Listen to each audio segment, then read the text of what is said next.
next year. So this afternoon, I'm here to talk to you all about teen pregnancy. Sometimes it becomes a topic where it's like, shh, don't talk about it. Now, there's no single cause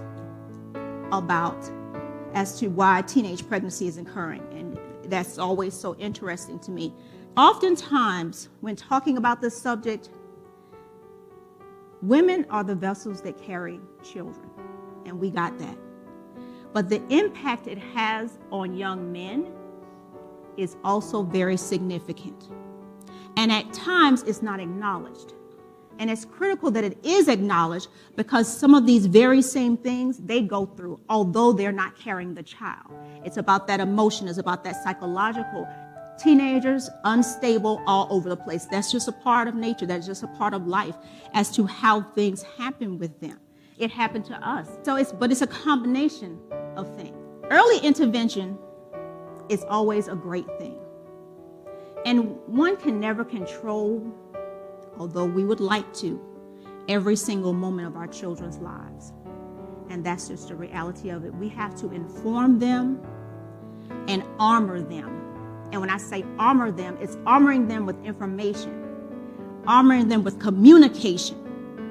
Because oftentimes when this occurs, I'll hear young women and men say, well, I'm not able to talk to my parent or my guardian. Or you'll hear times when if I tell them this, oh man, it's going to be hell to pay in my house. So now you have someone who's afraid to communicate with someone in the home who doesn't communicate. First, giving that information, that parent or guardian, mom, dad, auntie, uncle, whomever you're living with, or it could be both, their attitude, emotion, facial expression, it's not going to be a hand clap. It's not going to be a hand clap. Now, will it always be a disappointing face?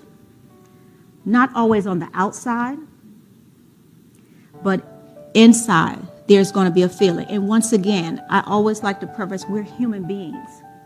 We're human. And you have to be realistic about what you're about to deliver as far as the information is concerned.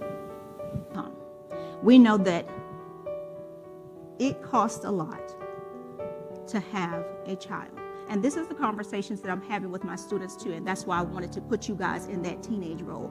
Because when they come to me and feel confident enough for me, I always say to them, now, do you want me to give you the ice cream with the cherry on top, or just you want me to let it melt down the cone? And I want to be honest with them because oftentimes sugarcoating information for them is not beneficial to them because they're going to seek out and get it from my friend.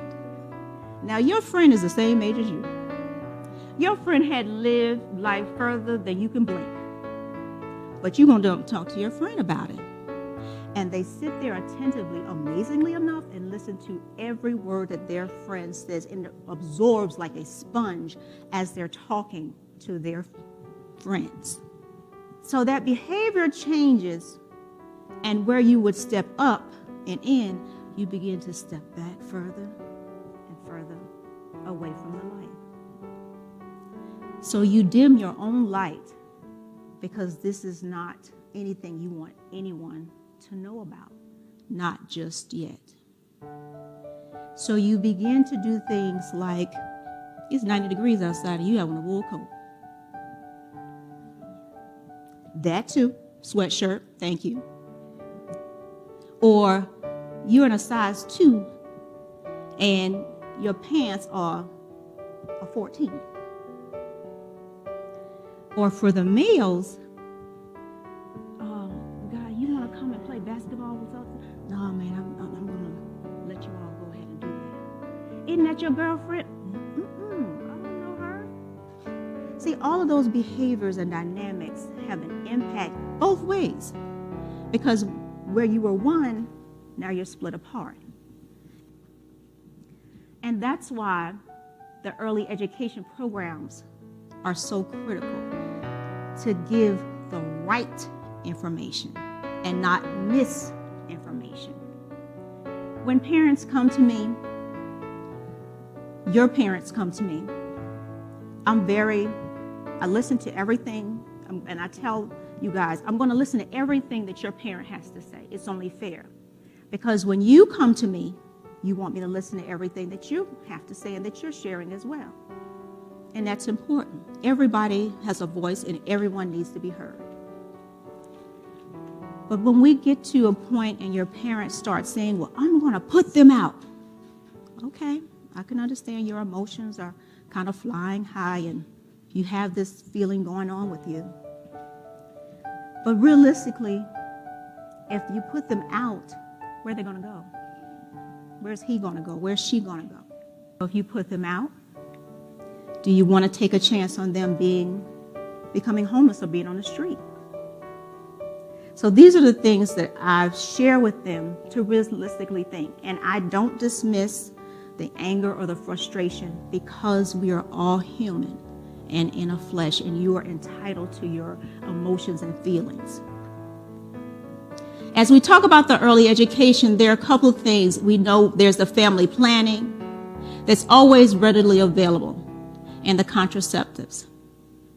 So this conversation also occurs with young ladies or young men who come to me to say, I'm really liking her, I'm really liking him, and I'm thinking about.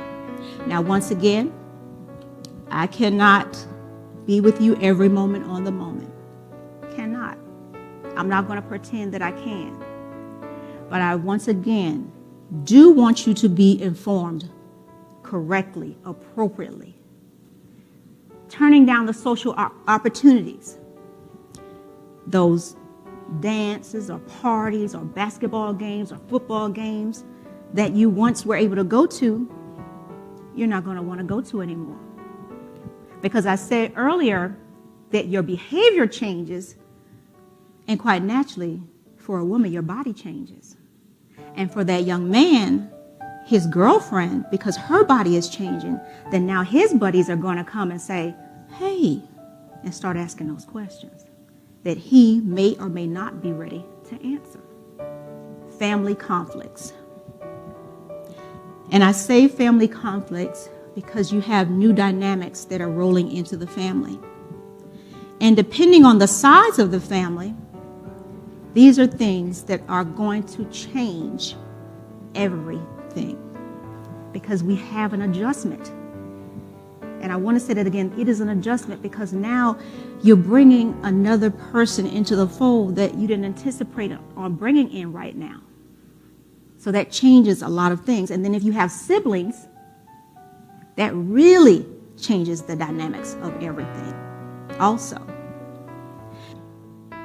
That communication is so important because you're feeling different ways yourself. Because not only have you just found out that you're pregnant, but your body is changing and you don't know how that change is going to impact or affect you. You have no idea. And then more importantly, while your body is changing, you're still developing. Your body hasn't fully developed yet. There are so many factors that play into this when we're talking about body development and having that understanding of it. It is so critical for that information. And then I'm in school. You're in school. Financially, how am I going to care for a child? Because I have to go to the doctor. I have to get my prenatal care. And if my mom or my parent or guardian is working, then I still, financial again, have to figure out how to get to these appointments. How am I going to get there? The school bus is not going to take me there. So that financial piece is critical. Every time we think about this and talk about these things, that transparency needs to be clear, honest, and upfront when we share this information. You know, we talk about knowledge being power, but sometimes I feel like individuals are saying certain kind of knowledge is power. pregnancy. I'm not quite ready for you to have that yet, even though you need to have this. You guys ever heard the saying, when you know better, you do better? That statement is so powerful. It is so powerful. It doesn't mean that you're not going to make mistakes and do things. Now, that's not what it's talking about. But at least I'll know how to better prepare myself and better how to proceed also with certain things in life. And here's the biggie. That mental health piece that we talk about, have you guys heard mental health as much as you hear it right now? No, not even. But it is a factor, and it does play a big part in everything that we do. We talk about the causes for mental health with teen moms. You know, one reason more likely as they experience the complications, and it's going to add stress to their lives because they're entering a whole new world that they've never lived in before. Effects of teen pregnancy. And I'm just going to hit on a couple of these. But one I like to hit on is the high risk for anemia. You know, when those red blood cells are not jiving together like they need to, and you may be out there one day, you say, wow, man, why do I feel so tired today? I don't know what's going on with me. That tiredness can cause you to pass out, cause you to become ill also. As a teenager, you have no idea what anemia is unless someone has, just generally had this conversation with you. But once again, if we don't give them all the information, they won't know. And then low birth weight. I picked that one because it goes once again to caring for yourself or taking care of yourself as you need to. When you want to grab that soda in the morning, or you want to grab those chips, those are critical as well. Generally caring for those prenatal visits. They can give you an idea. Because, of course, remember, when you go to the doctor, the first thing the doctor is going to do is give you a clipboard, possibly, or just the staple papers together, and you start asking about family history. Now, as a teenager, you really don't know what your family history is. So your parent or guardian is going to have to be there with you. And that is critical to know what that family history is. The social effects of it. That stress and depression comes in once again. And it is so real when we talk about that. But also the low self-esteem. Now, I want to keep you motivated to stay in school because we know that you need your education. But because of dynamics and all of the things that have changed or occurred, that's like, I got to keep you motivated every time. I need for you to stop by my office, at least 3 times a week so I can check in with you to see what's going on. And he can come on in here too. Or there are times when I've had them to come split apart because they want to have different conversations because of what they're feeling. And they need to express themselves. You say, okay, didn't you know better? You shouldn't have done that. No.